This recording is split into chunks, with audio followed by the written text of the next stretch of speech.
আসসালামু আলাইকুম রহমতুল্লাহি বারাকাতু। ইউনুস ডেলিকাস কুকিং চ্যানেলের পক্ষ হতে আরেকটি নতুন ভিডিও নিয়ে আপনাদের সামনে হাজির হলাম। আজকের ভিডিওতে থাকছে মেজবানের মাংসের মতো করে কিভাবে ছাগলের মাংস রান্না করবেন। চলুন তাহলে দেখা যাক। আজকের একটি নতুন রেসিপি নিয়ে হাজির হলাম। এই যে ছাগলের মাংস নিলাম 1 কেজি, এখানে নিয়ে নিলাম পেঁয়াজ কুচি ছোটো ছোটো করে নিয়েছি, আর এখানে আদা দুটো ফেলছি, এরপর এখন রসুন দিয়েছি একসাথে, এরপর এখানে নিয়েছি টমেটো একটা, আলু নিয়েছি একটা, আর কাঁচামরিচ নিয়েছি 6টা। এগুলো দিয়ে এখন আমি রান্নাটা করব। আজকে আমি রান্না করব একেবারে মেজবানের মাংসের মতো করে, তাই আমি মাংসগুলো ধুয়ে নিয়েছি ভালো করে। এখান থেকে পানি থেকে মাংসগুলো আমি এখানে হাঁড়িতে নিয়ে নিচ্ছি। এর আগে রান্না করেছিলাম পেঁয়াজ মরিচ কষাইয়ে সবগুলো একসাথে। আজকে রান্না করব যে সবগুলো আগে ভালো করে মেখে নেব, তারপর রান্না করব। এখানে হাঁড়ির মধ্যে আমি মাংসগুলো নিয়ে নিয়েছি। এরপর এখানে আমি আদা রসুন বাটা যেগুলো নিয়েছি এগুলো দিয়ে দেবো। এই যে দেখতে পাচ্ছেন আমি আদা রসুন সবগুলো এখানে মেখে নিয়েছি, এগুলো চারিদিকে ছড়িয়ে দেব। পরবর্তী এটা একটু ধুয়ে পানি দিয়ে দেব। এরপর দেব পেঁয়াজ যেগুলো আমি কুচি কুচি করে রেখেছি এগুলো দিয়ে দেবো, তারপর চারিদিকে ছড়িয়ে দেবো যাতে মাংসের চারিপাশে পেঁয়াজ মশলা সবগুলো একসাথে চাই। পেঁয়াজ দিয়ে দিলাম। এরপর এক এক করে মশলাগুলো দেব। লং 4-5টা দেব, দারচিনি দেব 1 টুকরা 2 টুকরা 3 টুকরা দিলাম, মরিচ কালো গোলমরিচ 7-8টা দেব, এলাচও দেব 7-8টা।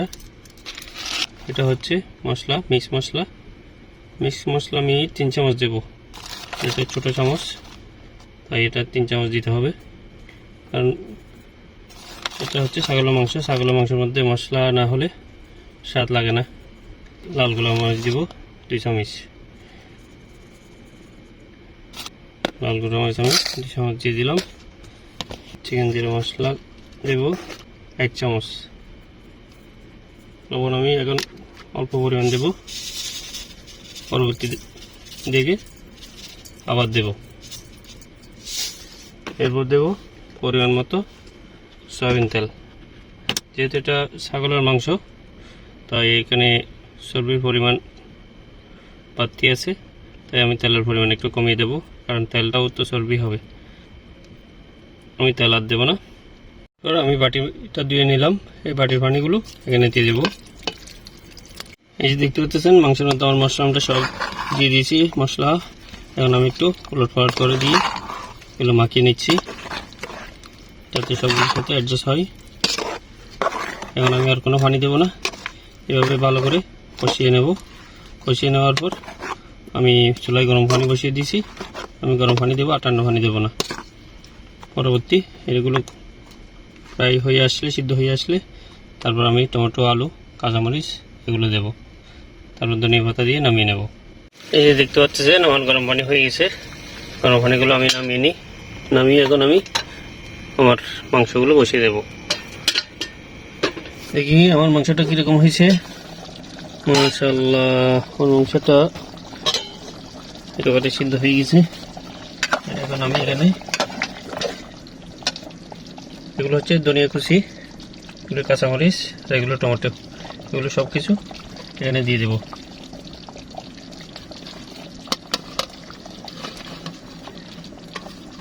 এটা আমি দিয়ে দিলাম সবগুলো, ভালো করে উলটপালট করে নেব। এরপর রান্না দিয়ে দেবো। আবার কিছুক্ষণ পর আমি আবার আলু দিয়ে দেব। এই দেখেন আমার মাংসগুলো টমেটো যেগুলো দিয়েছি, টমেটো কাঁচামরিচ সেগুলো একেবারে পরিপূর্ণ হয়ে গেছে, খুবই সুন্দর ফ্লেভার বেরোচ্ছে। এখন আমি আলুগুলো দিয়ে দেবো, যেহেতু আমার মাংস সিদ্ধ হয়ে আসছে।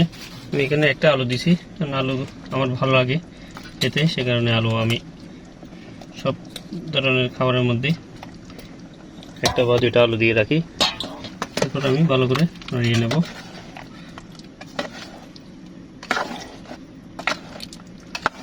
আমি কিন্তু আগের পানিতেই রয়েছে, এখন আর কোনো পানি দিয়ে নেই। গরম পানিগুলো আমি আর একটু পরে দেবো। আলুগুলো একটু সিদ্ধ হয়ে আসুক, ঢাকনা দিয়ে দেবো।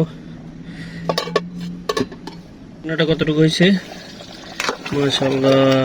আলু তো দেখি আমার ঝোলগুলো খেয়ে ফেলছে, এখানে আলু আরও ঝোল খাবে, তাই আমি এই যে গরম পানি সিদ্ধ করে রেখেছি অল্প পরিমাণ, এগুলো এখন দিয়ে দেবো।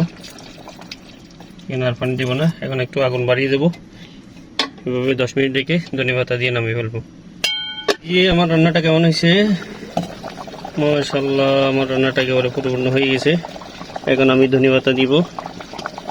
এই যে ধনেপাতা, এগুলো আমি ছোটো ছোটো টুকরো করে রেখেছি। ধনেপাতা সবগুলো দিয়ে আগুন ছোটো করে দিয়ে আমি 5 মিনিট রাখবো, এরপর নামিয়ে পরিবেশন করব। এই আমার রান্নাটা কেমন হয়েছে মাশাআল্লাহ, এই যে দেখেন কি সুন্দর হয়েছে দেখতে, চর্বিগুলো একেবারে বেশি বেশি উঠছে, এ কারণে আমি একটু তেল কম দিয়েছি। বিসমিল্লাহ।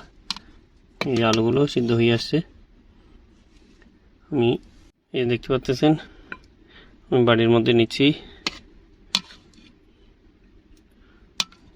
একটু ঝোল নেই, ঝোলগুলো কিন্তু খুব সুন্দর হয়েছে আজকে, চর্বি নেই।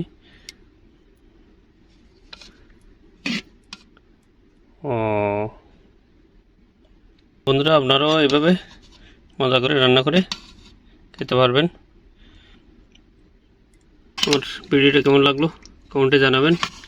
এই দেখতে পাচ্ছেন আলু মাংস একেবারে পরিপূর্ণ সিদ্ধ হয়ে গেছে, খেতে খুবই সুস্বাদু হবে।